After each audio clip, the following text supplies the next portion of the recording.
Good morning uncle. అరే crazy bike ఉంది ఇక్కడ. మా ఓనర్,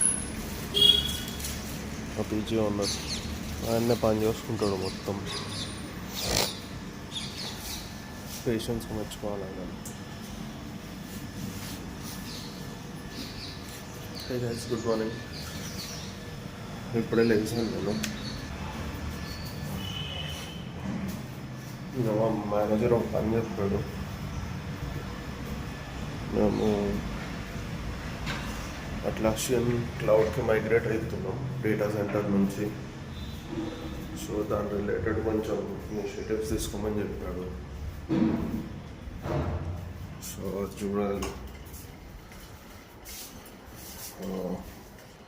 సో బేసిక్గా మైగ్రేషన్స్ చేసేటప్పుడు మైగ్రేషన్ చేసే ముందు క్లీనప్ చేసుకుంటారు. సో దట్ అవసరం లేని అన్నీ రిమూవ్ చేయడానికి. లైక్ ఫర్ ఎగ్జాంపుల్, మీరు ఒక ఇంటి నుంచి ఇంకొక ఇంటికి వెళ్ళేటప్పుడు అవసరం లేని సామాన్లను తీసుకెళ్ళరు కదా. అవసరం లేని సామాన్లు అక్కడే వదిలేస్తారు లేదా పడేస్తారు, బయటకు తీసి సపరేట్ చేసేస్తారు. సో సేమ్ ప్రాసెస్ బేసిక్గా. సో అవసరం లేని కాన్ఫిగరేషన్స్, అవసరం లేని ఆబ్జెక్ట్స్ అవన్నీ డిలీట్ చేసేస్తే మైగ్రేట్ చేసేటప్పుడు ఓన్లీ అవసరం ఉన్న కాన్ఫిగరేషన్ మాత్రమే మైగ్రేట్ అవుతుంది క్లౌడ్కి. అది అడ్వాంటేజ్ అనమాట. సో అందుకోసం ఈ ఇయర్ మైగ్రేట్ అయిపోతాం మ్యాక్సిమం మేము. ఇవాళ డేట్ 8th, టైం కూడా 8 అవుతుంది, 8:16.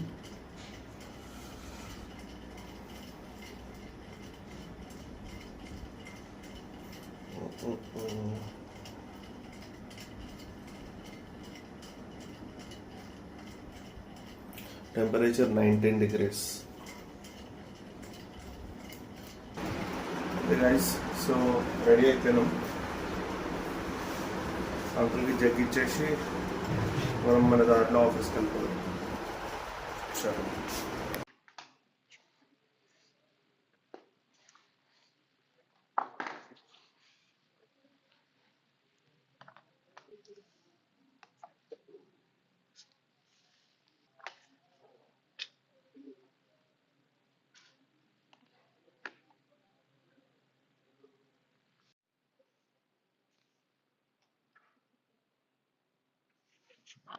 వర్క్ స్టార్ట్ అయింది. ఈరోజు కూడా ఆఫీస్ కొంచెం ఖాళీగానే ఉంది. ఈమెయిల్స్ చెక్ చేసుకున్నా ఆల్రెడీ. ఒక 4-5 టికెట్స్ ఉన్నాయి ఇంట్రెస్టింగ్గా, అవి అసైన్ చేసుకున్నా. ఇప్పుడు ఇంకా స్టార్ట్ చేస్తా వర్క్ చేయడం.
ఈరోజు ఒక రిక్వెస్ట్ వచ్చింది.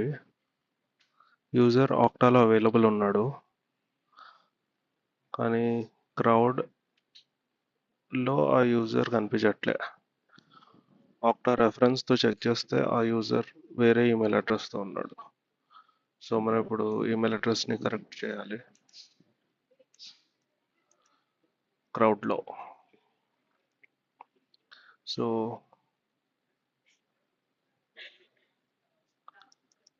Let's see. హే గైస్, ఈరోజు వర్క్ బాగానే అవుతుంది. టికెట్ చేస్తున్నాం, అలాగే బుక్ కూడా చదువుతున్నాం. బుక్ పేరు ద ఒబెసిటీ కోడ్. దీని ఆథర్ జేసన్ ఫంక్. చాలా బాగుంది బుక్ అయితే. ఇప్పుడు టైం ఆల్రెడీ 2:11 అయిపోయింది. మధ్యాహ్నం 1 hour కాల్ ఉండే, సో ఆ కాల్ అటెండ్ చేసుకున్నాం. ఆకలి ఏమి వేయట్లేదు, బయట అయితే ఫుల్ ఎండ ఉంది.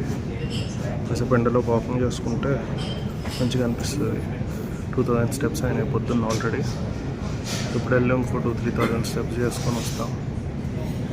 ఒక 1 hour వాకింగ్ చేస్తే సెట్ ఉంటుంది. సో మా మేనేజర్ ఎప్పుడే పింగ్ చేశాడు, ఒక మంచి టికెట్ దొరికింది. వాకింగ్ కూడా అయిపోయింది. నేను ఆల్మోస్ట్ 6,700 steps కంప్లీట్ చేసేసుకున్నాం. టికెట్స్ చేస్తుంటే మా మేనేజర్ ఎప్పుడే పింగ్ చేశాడు కొంచెం సేపు బ్యాక్, మంచి టికెట్ ఇచ్చాడు. సో దానికి టైం పడుతుంది, ఒక 1 hour అప్రాక్సిమేట్గా, 1.5 hour. సో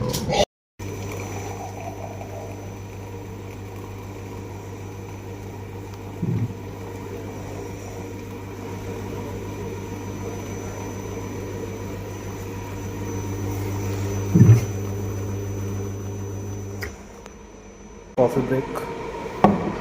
కొంచెం హెడేక్ అవుతుంది సిస్టమ్ ముందు కూర్చొని పొద్దున్న నుంచి.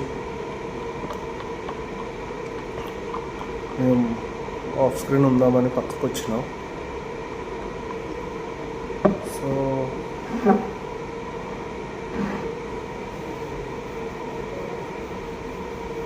ఇందాక మా మేనేజర్ పింగ్ చేశాడు,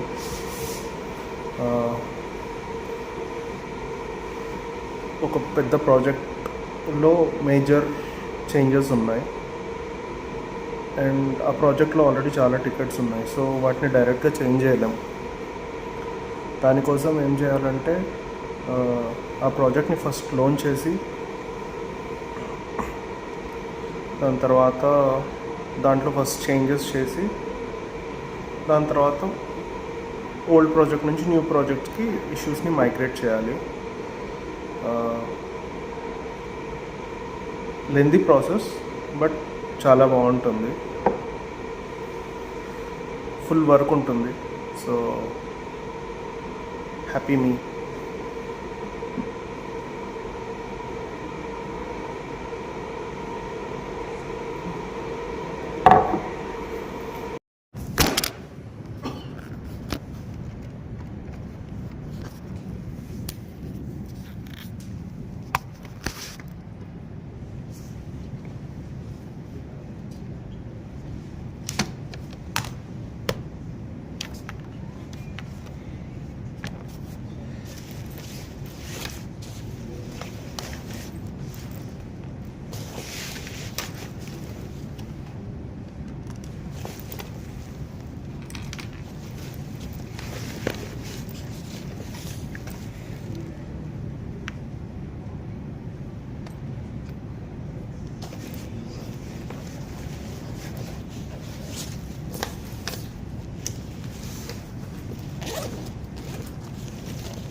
సో ఆఫీస్ అయిపోయింది,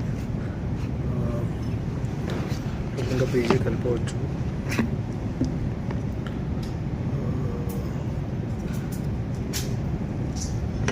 పీజీకి వెళ్ళి కాసేపు బుక్ చదువుకుంటాం, డిన్నర్ చేసి తర్వాత పడుకోవడం.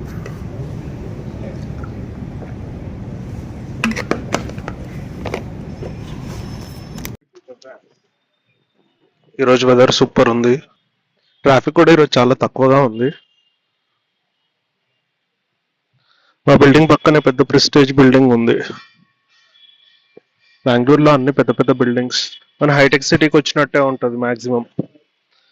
మా ఆఫీస్ ఎదురుగానే ఒక టెంపుల్ ఉంది, అలాగే ఒక చర్చ్ కూడా ఉంది. నేను హైదరాబాద్ వెళ్ళాలంటే ఇక్కడే బస్ ఎక్కుతాను, ఇదే బస్ స్టాప్. ఆఫీస్ బయటకు రాగానే నాకు బస్ స్టాప్ ఉంది. సో ట్రావెలింగ్ కి కొంచెం ఈజీ అయిపోతుంది బస్సులో ట్రావెల్ చేసేటట్టు అయితే.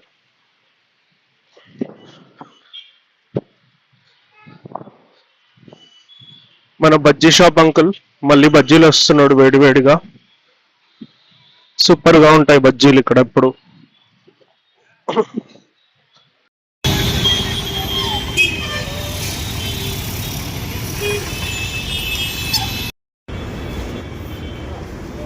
సో ఇవాళ చాలా వరకు స్టెప్స్ ఫినిష్ చేసేసాము. ఫుడ్ తిని సరదాగా అలా వాక్ చేసుకుంటూ వెళ్ళిపోతే 10,000 స్టెప్స్ అయిపోతాయి రోజుకి.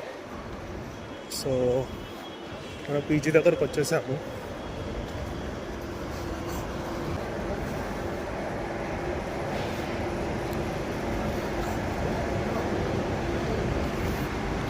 నేను చెప్పిన డ్రైపర్ ఇదే, నిన్న సరిగా కనిపించలేదు.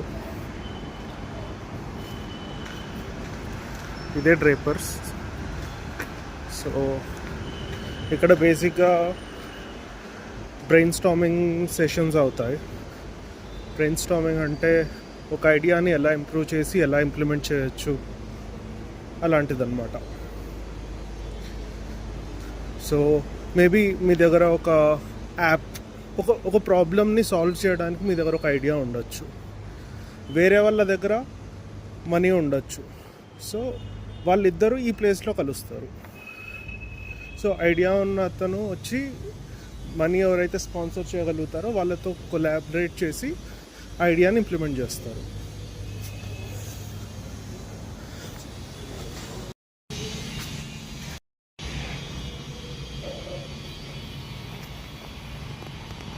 సో ఇంటికి వచ్చేసాను, డిన్నర్ అయిపోయింది.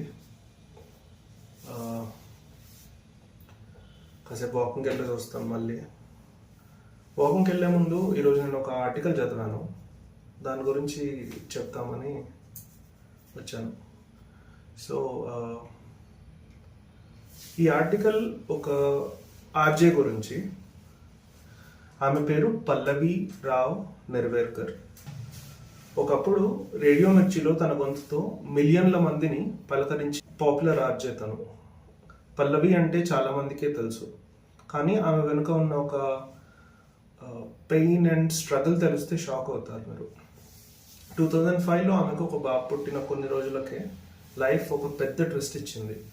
ఆమెకి మస్తీనియా గ్రావిస్ అనే ఒక అరుదైన ఆటోఇమ్యూన్ వ్యాధి సోకింది. బాడీలో మజిల్స్ అన్నీ వీక్ అయిపోతాయి దానివల్ల. చివరికి ఎంత దారుణం అంటే ఒక ఆర్జేగా గొంతుని నమ్ముకున్న ఆమె మాట్లాడలేకపోయేది. సో 2005లో ఆమెకు ఒక బాబు పుట్టాడు. ఆ కొన్ని డేస్కే ఒక లైఫ్ థ్రెటనింగ్ ఆటోఇమ్యూన్ డిసీజ్ తనకు వచ్చింది. ఈ ఆటోఇమ్యూన్ డిసీజ్ వల్ల బాడీ మొత్తం చాలా వీక్ అయిపోతుంది. దాంతోపాటు తనకి ఒక ట్యూమర్ కూడా ఉందని అప్పుడే తెలిసింది. సో డాక్టర్స్ ఆ ట్యూమర్ని రిమూవ్ చేద్దాము అని ఆపరేషన్ చేస్తున్నప్పుడు one of her vocal cords paralyse అయిపోయాయి. సో ఆ పారాలిసిస్ రావడం వల్ల తను ఇంకెప్పటికీ మాట్లాడలేదు అని డాక్టర్స్ చెప్పేశారు. కానీ ఉక్కు మనిషి అంటారు కదా, iron man, she was an iron lady. తను అసలు పట్టుదల ఫిజియోథెరపీ ఇవన్నీ చేసుకొని ఫైనల్గా వాయిస్ మళ్ళీ తెచ్చుకున్నారు. తను మళ్ళీ రేడియోలోకి ఎంట్రీ ఇచ్చేశారు. కాకపోతే ఇంతకుముందు ఆర్జేగా వర్క్ చేసిన తను మళ్ళీ రేడియో మిర్చికి వచ్చాక గ్రూప్ హెడ్ లాగా అపాయింట్ అయ్యారు. ఇందులో నాకు ఇన్స్పైరింగ్గా ఏమనిపించింది అంటే తను ఐసీయూలో ఉన్నప్పుడు చాలామంది వచ్చి వెళ్తూ ఉంటారు కదా, చుట్టుపక్కల కూడా చాలామంది ఉంటారు. వాళ్ళు మాట్లాడుకునేది, వాళ్ళు తనకు చెప్పే స్టోరీస్ ఇవన్నీ తను ఫోన్లో రాసుకునేది, నోట్ చేసుకొని తర్వాత ఆ స్టోరీస్ అన్నిటితోటి బుక్ రిలీజ్ చేశారు తను. అండ్ ఆ బుక్ ఆ ఐసీయూ నుంచే రిలీజ్ చేశారు. అంటే 2021లో తను చనిపోయారు. బట్ చనిపోకముందు టెడెక్స్ టాక్స్కి వెళ్ళి ఇన్స్పైరింగ్ స్పీచెస్ ఇచ్చారు, తన స్టోరీస్ చెప్పారు, తన ఎక్స్పీరియన్సెస్ షేర్ చేసుకున్నారు. నాకు చాలా ఇన్స్పైరింగ్గా అనిపించింది. చాలామంది చిన్న ప్రాబ్లం రాగానే లైఫ్ అయిపోయింది అనుకుంటారు. బట్ తనని చూసి మనం చాలా నేర్చుకోవచ్చు. ఎంత స్ట్రగుల్ అవుతూ కూడా షీ నెవర్ గేవ్ అప్. తను ఎప్పుడు వేరే వాళ్ళ దగ్గర నుంచి పిటీ కోరుకోలేదు. పిటీ అంటే జాలి. తను ఎప్పుడు జాలి కోరుకోలేదు వేరే వాళ్ళ దగ్గర నుంచి. తను ఎలాంటి పరిస్థితిలో ఉన్నా she gave her 100% and she try to be the best person she can be. So ఇది మీతో షేర్ చేసుకోవాలనిపించింది. మీరు కూడా చదవండి తన గురించి, చాలా ఇన్స్పైరింగ్గా అనిపించింది.